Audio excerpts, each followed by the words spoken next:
Meanwhile, former President Trump on Friday put out a tweet-like statement referring to John Durham, the special prosecutor appointed by former Attorney General Bill Barr to investigate the origins of the Russia probe that led to the Mueller investigation.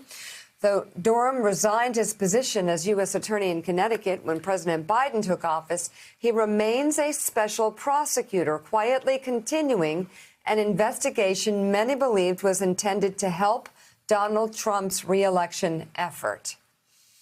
Joining us now, our NBC Investigations report from Tom Winter and State Attorney for Palm Beach County, Florida, Dave Aronberg. Reporter Tom Winter. Good to have you both. Tom, it's always great to have you. What is Durham likely to find? Are you hearing anything on the current status of that investigation? Well, it's kind of been cricket. So the special counsel section of the Justice Department's website, which used to list all of Robert Mueller's prosecutions, the Russians that were still outstanding that they were looking for the interference in the 2016 election, his budget, his expenditures, what Robert Mueller spent and his office spent has been completely wiped away. And now there's just a single entry to this letter from Bill Barr back in October authorizing this appointment of John Durham as special counsel. We don't have any information as far as what he's spending. We don't have an idea of what his staff is. When you look at his former number two, she left the investigation a long time ago. So how much investigating is really going on? And then when I look at the appointment letter by Barr, it talks about looking into law enforcement activities, counterintelligence, intelligence gathering activities that are tied to the 2016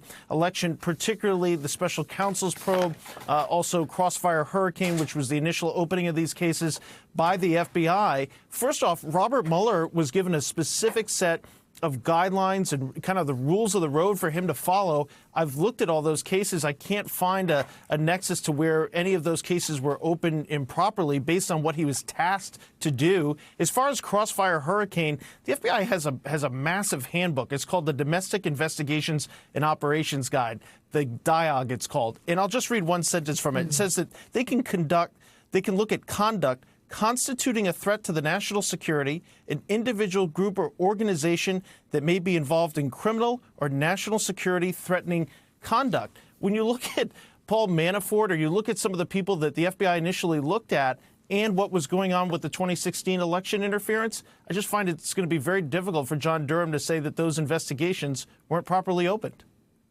Well, you have to. It's a great point, Tom, because Dave Aronberg. I heard the complaints as they came in, and they were ideologically driven. They were really Trump driven. You had people that were in the personality cult that had a reason to try to push back on absolutely everything. But the FBI in any other age would have been harshly criticized if they looked at the information they had on Carter Page and didn't dig into it deeper. If they had the information they had on Paul Manafort and didn't dig into it deeper. If they had the spate of Trump appointees who had lied repeatedly about their contacts with Russians, and the FBI didn't look into it, they would have been eviscerated by oversight committees. They would have been eviscerated on cable news. They would have been eviscerated by historians, by editorial boards. You stack up the fact patterns,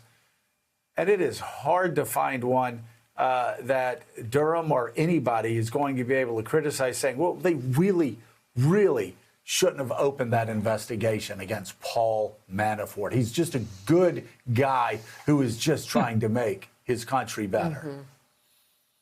Yeah, Joe, this investigation started as a mere administrative review of the origins and the conduct of the Russia probe, and it morphed into a criminal investigation. And they did get one prosecution, an FBI lawyer who falsified an email relating to the Carter Page FISA warrant. But that prosecution came as a result of a referral from the Inspector General's office of the Department of Justice. And that's my biggest problem with this whole Durham investigation, is that it's already been done.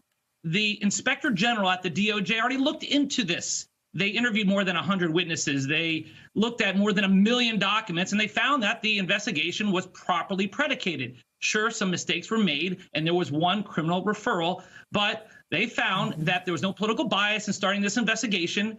And they found that it was started when George Papadopoulos, an aide to the Trump campaign, was spouting off at a wine bar in London where he bragged to an Australian diplomat that the Russians were about to drop all these hacked emails that they stole from the Hillary Clinton campaign. That's why it started. And so to think now that it's just this got this mind of its own, reinventing the wheel. And also, we know now, Joe, that there are more extensive contacts between the Trump campaign and the Russians than we previously thought. You know, Paul Manafort gave sensitive data, including polling information, to Konstantin Kilimnik, who is a Russian intelligence officer. And you don't have to believe me or Bob Mueller about this. That was the findings of the Republican-led Senate Intelligence Committee. So what else is there to cover, and why is it taking so long?